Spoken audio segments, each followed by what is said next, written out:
Well, hello, everybody. How are y'all doing today? It's me. I'm back, making folk mad. Had a shooting in Kansas City at the Kansas City celebration of the football game. It looked like it was white MAGA supporters. You know I'm lying. It was a bunch of Negroes. Yeah, it was a bunch of niggas. Yeah, shooting at gang stuff. So all that black national anthem didn't stop black folk shooting at each other over gang stuff in the middle of a celebration. Yeah. Didn't George Floyd really help things out? Said no reasonable, intelligent person ever. Now let's talk about this black national anthem, shall we? Let's talk about this, because this little girl they got going around on the she's talking about the black national anthem being older than the American national anthem, blah, blah, blah. And she's totally all over the place, and she's lying. Number one, the American national anthem was written in 1814, Francis Scott Key. Number one. Black national anthem, 1900, after the 1900s, okay? That's number one. Number two, the U.S. Navy in 1898 recognized the Star-Spangled Banner as their anthem. That's right. The Navy once played that. Oh, say, can you see? So the U.S. government was actually recognizing it as a national anthem, and it was being played. Had it been voted on by Congress and Senate and signed into by the president? No. So by 1900, when they heard Lift Every Voice and Sing, the NAACP under W.E. Du Bois, you know, rich white Republicans, white, did with W. Du Bois, put him head of the NAACP because it was created by rich white Republicans. The NAACP it was, and Jewish people too. Look that up. So black folk, you can't keep being mad at the Jewish community, because the Jewish community was helping us a long time ago. So stop your anti-Semitism and Jewish people, they did the slave ships. Shut up, you're lying. But let's get back to the Star-Spangled Banner. Okay, now,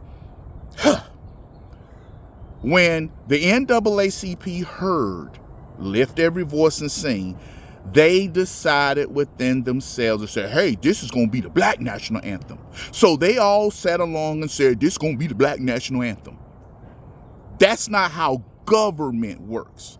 The black community in America was still living in the United States of America. The U.S. government did not call it the black national anthem, but it was recognized by the NAACP. Now, there was a person named Booker T. Washington who was what? Started the Urban League. The Urban League under Booker T. Washington did not like W.E. Du Bois. He considered W. Du Bois and the NAACP a bunch of race hustlers who, if you look what he said, get rich off the struggles of Negro America, colored America, black America. That's what he said. So he called them race hustlers. And he said the Negro national anthem, he didn't agree with it. So you had two different strong factions, the Urban League and the NAACP, battling. But black folks start calling it that. That still don't make it a national anthem. That just said we recognize it.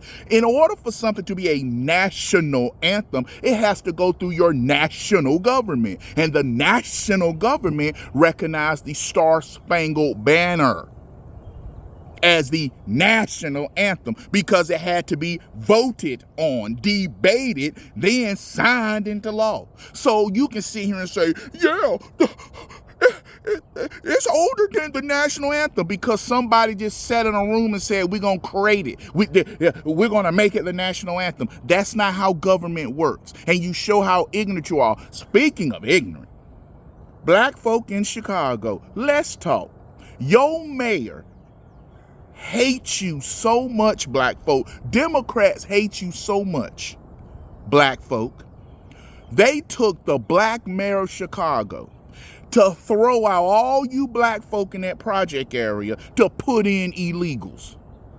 Why? Because black men are tired of the Democrat Party and the lies. So the Democrat Party see the black community kind of getting tired of them. So what are they doing? They're bringing in new voters, throwing you out the projects and putting your replacement in there. So basically, these projects are nothing more than Democrat voting block housing. That's all it is to keep voting Democrat. And what's the biggest slap in the face? This man, Chicago Mayor Johnson, said ShotSpotter is wrong. ShotSpotter is wrong. He took ShotSpotter, extended it for 6 months to protect the Democrat National Convention. He's protecting the Democrat National Convention, but going in it for all you Negroes to die in the street, for all black folk to die in the street, for all you niggas to die in the street. Think about that when you vote Democrat.